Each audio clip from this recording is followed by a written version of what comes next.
বিএনপির আছে তারেক রহমান, আওয়ামী লীগের আছে সজীব ওয়াজেদ জয়। একজন দেশে ফিরেছেন, অন্যজন দেশে ফেরার অপেক্ষায় আছেন। সম্প্রতি আল জাজিরাতে সাক্ষাৎকার দিয়ে আলোচনায় উঠে এসেছেন জয়, যেখানে দেখা গিয়েছে ভিন্ন এক সজীব ওয়াজেদ জয়কে। তার বডি ল্যাঙ্গুয়েজ, সাবলীল ইংরেজি বলা এবং ফেসের এক্সপ্রেশন ফুটে উঠেছে আন্তর্জাতিক নেতাদের মতোই। তা নিয়ে এখন আলোচনা চলছে সামাজিক যোগাযোগ মাধ্যমে। এর আগে জয়ের বিভিন্ন ভিডিও নিয়ে ট্রোল করা হলেও এবার তেমন কিছুই হয়নি, কারণ এর পেছনে রয়েছে তার শক্তিশালী মনোভাব। সোশ্যাল মিডিয়ায় বলা হচ্ছে সজীব ওয়াজেদ জয়ের বডি ল্যাঙ্গুয়েজে একজন যোগ্য নেতার মনোভাব উঠে এসেছে। তার পয়েন্টিং গেস্টার সকলের নজর কেড়েছে, যা সাধারণত ব্যবহার করা হয় যখন কেউ নিজের বক্তব্যে সম্পূর্ণ কর্তৃত্বের জোর দিলে। এর অর্থ দ্বারায় তিনি সজ্ঞানে কথা বলছেন, অর্থাৎ জয়ের মনোভাব আমি জানি আমি কি বলছি এবং এটাই ঠিক। এমনই বিভিন্ন ব্যাখ্যা এখন সোশ্যাল মিডিয়া জুড়ে। তার মুখের অভিব্যক্তি নিয়েও চলছে নানা আলোচনা। মানুষ বলছে এমন অভিব্যক্তি করা মানে তিনি ব্যক্তিগত বার্তা নয়, বরং প্রতিনিধি হিসেবে উপস্থাপন করছেন তার বলা কথাগুলো,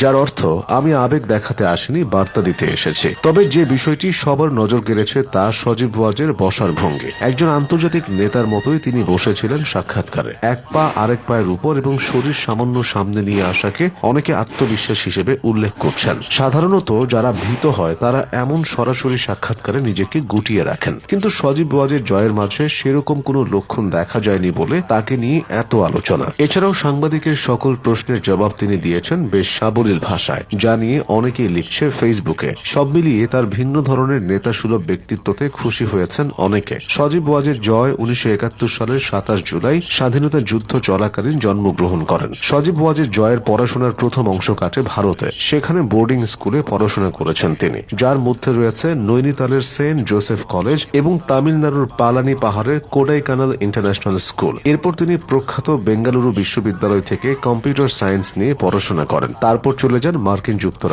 যুক্তরাষ্ট্রের আর্লিংটনের স্বনামধন্য টেক্সাস বিশ্ববিদ্যালয় থেকে তিনি কম্পিউটার ইঞ্জিনিয়ারিং এ স্নাতক ডিগ্রি অর্জন করেন। এরপর বিখ্যাত হার্ভার্ড বিশ্ববিদ্যালয় থেকে লোক প্রশাসন বিষয়ে স্নাতকোত্তর ডিগ্রি অর্জন করেন জয়। একাডেমিক ক্যারিয়ারের দিক দিয়ে বেশ উজ্জ্বল তিনি। তার জীবনের অধিকাংশ সময় কেটেছে বিশ্ববিখ্যাত প্রতিষ্ঠানগুলোতে পড়াশোনা করে। সজীব ওয়াজেদ জয় 2019 সালে শেখ হাসিনার অবৈতনিক তথ্য ও যোগাযোগ প্রযুক্তি বিষয়ক উপদেষ্টা হিসেবে দায়িত্ব নিয়েছিলেন। এর আগে 2014 সালে তিনি তৎকালীন প্রধানমন্ত্রীর অবৈতনিক উপদেষ্টা হিসেবে নিয়োগ পেয়েছিলেন। সজীব ওয়াজেদ জয়ের রাজনৈতিক যাত্রা শুরু হয় 2010 সালে। সে বছর 25 ফেব্রুয়ারি তাকে পিতৃভূমি রংপুর জেলা আওয়ামী লীগের প্রাথমিক সদস্যপদ দেওয়া হয়। 2023 সালের 11 ফেব্রুয়ারি রংপুর জেলা আওয়ামী লীগের 101 সদস্য বিশিষ্ট পূর্ণাঙ্গ আহ্বায়ক কমিটি গঠন করা হয়েছিল। এতে একজন আহ্বায়ক ও 3 জনকে যুগ্ম আহ্বায়ক করে কমিটি অনুমোদন হয়েছিল। শেখ হাসিনার পুত্র সজীব ওয়াজেদ জয়কে ওই কমিটির 1 নম্বর সদস্য করা হয়। তবে 2024 সালের পর দল হিসেবে নিষিদ্ধ হয় আওয়ামী লীগ, তাই তার দেশে ফেরাটাও অনিশ্চিত। সে কারণে বিদেশে বসেই আওয়ামী লীগকে পুনর্গঠন করছেন তিনি, এমনটি মতামত বিশ্লেষকদের। এর আগেও বেশ কয়েকটি গণমাধ্যমে